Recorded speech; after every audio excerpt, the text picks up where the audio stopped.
HTML5 provides a lot of functionality that was previously only available through native APIs such as geolocation, accelerometers, and maps.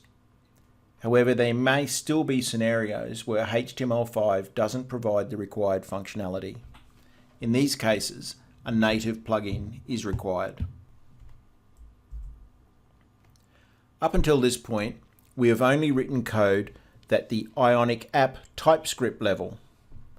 Cordova is our link between the web browser our app is running in and the hardware of the device.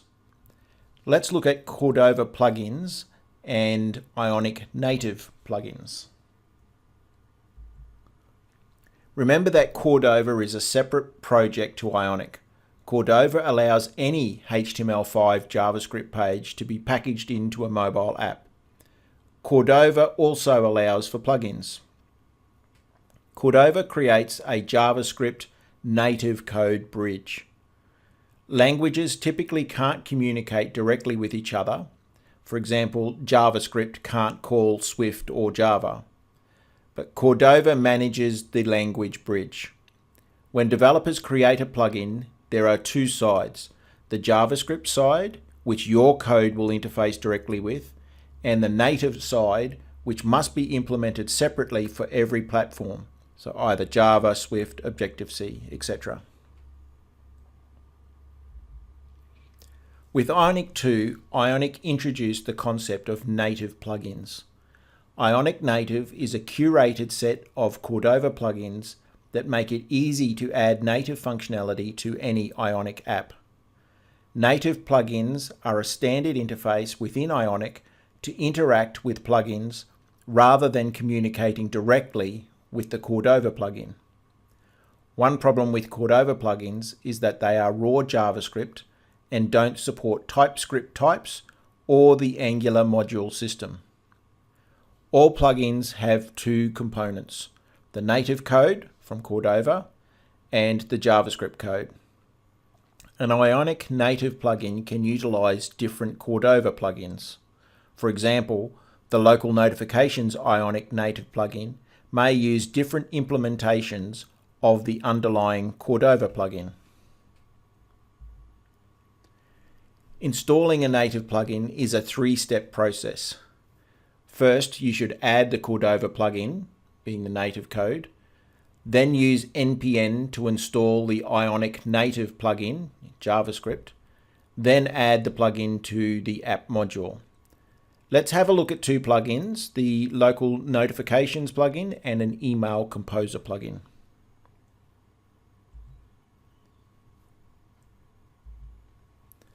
So phones have two types of notifications: push notifications and local notifications. The notifications appear the same to the user but are implemented very differently for the developer. Push notifications originate from a server and cause a notification to be displayed on the user's phone, even if the app isn't open. An example could be displaying that an email has been received or a message from a social network. Local notifications are purely local and do not depend on a server connection.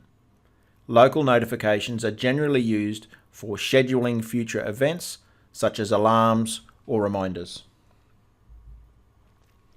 Push notifications require fairly complex software to be written on the server side. As a result, developers generally use a push notification service, such as Urban Airship or Pushwhoosh, that implement the server side for you. There is generally a monthly cost with a generous number of push notifications, sometimes unlimited. The app may need to install a developer library from the push notification service and register for push notifications. We won't be using push notifications in this course. There are a few aspects of local notifications. There's the creating and scheduling a notification, removing scheduled notifications, and executing code when a notification occurs. Something to be aware of is that your app may be killed by the operating system due to a lack of memory, e.g. if a number of apps have been opened, your app might be killed as it hasn't been used for a while. When a notification occurs, if the user taps on the notification, it will automatically launch the app if it isn't open, or bring the app to the foreground if it currently is open. Firstly, we need to install the Cordova Local Notification plugin. Then install the Ionic Native plugin. This will be a wrapper of the Cordova plugin. Next, we need to import the plugin into the app module and add it to the providers array. For Angular, the import path should end in /ngx.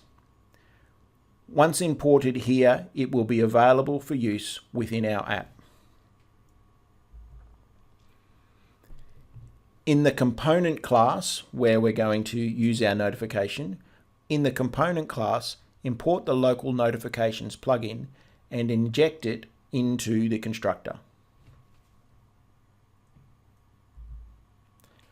When a notification is scheduled, the operating system will ask the user if they permit that app showing notifications. However, you may want to ask the user for permission before scheduling the notification, for example, when they first open up the app. This can be done by calling the this.localnotifications.requestPermission function. This will only ask the user if permission has not yet been granted, so it is safe to call every time the app is opened. You can also check if permission has been granted by using the this.localnotification.hasPermission promise, and if it returns a value, then you have permission. The following code will display a notification immediately. The options available for a notification include the ID, which is a unique number required to clear, cancel, update, or retrieve the local notification in the future. The title is the first row of the notification. By default, this is an empty string for iOS and the name of the app for Android. The text is the second row of the notification. By default, this is an empty string. Sound is a URL of a file containing the sound to play when an alert is displayed. It will default to the platform's default. And another option is trigger, and it defines the time to trigger the notification. There are many other options, some of which are platform specific.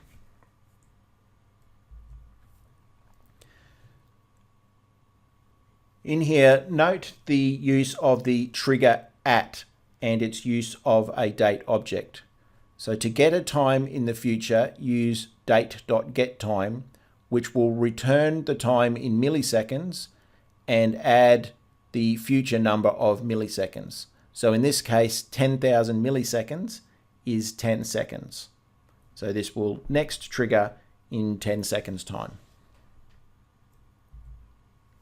Our trigger can be more specific on when it happens and on what time frame. We can define a time at which our notification first triggers, and we can then also define a time for when every other notification will be triggered. The every time unit is specified by an enumerator of eLocalNotification trigger unit. And here we can see a range of possible values for that value. Consider an app that reminds the user at the same time each day. If the app is closed, we can reschedule to remind the user the following day. If we set it at a repeat notification using every, we don't need to worry if the app is closed, as it will remind every day. If we want to change it, we can do that when the app is next open. Notice in the previous example, all specified an ID. We can use the ID to update a notification. In the example that we see here, we are updating the text to be displayed in the notification. It is important to be able to cancel notifications, particularly repeat notifications. You can either cancel just one notification by its ID, or all notifications. Check out the GitHub repository for the plugin for comprehensive details on all of the options available for this local notifications plugin.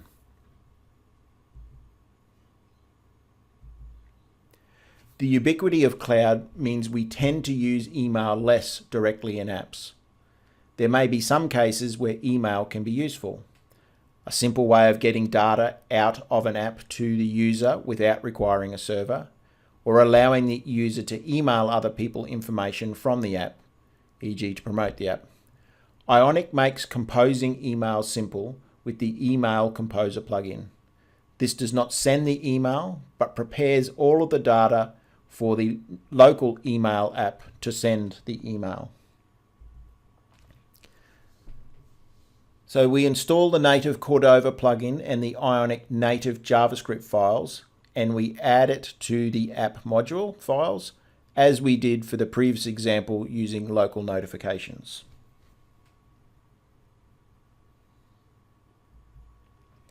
To send an email, the device requires an email account to be set up. This is not possible with the iOS emulator, so will only work on the device. But this should be fine for Android, as it's running as a proper emulator and not a simulator, and we can actually set up a local email account for that to work in our emulator. Here we're creating a function that generates an email object and then passes that object to the email composer that will manage the communication between your app and the default email app on your device.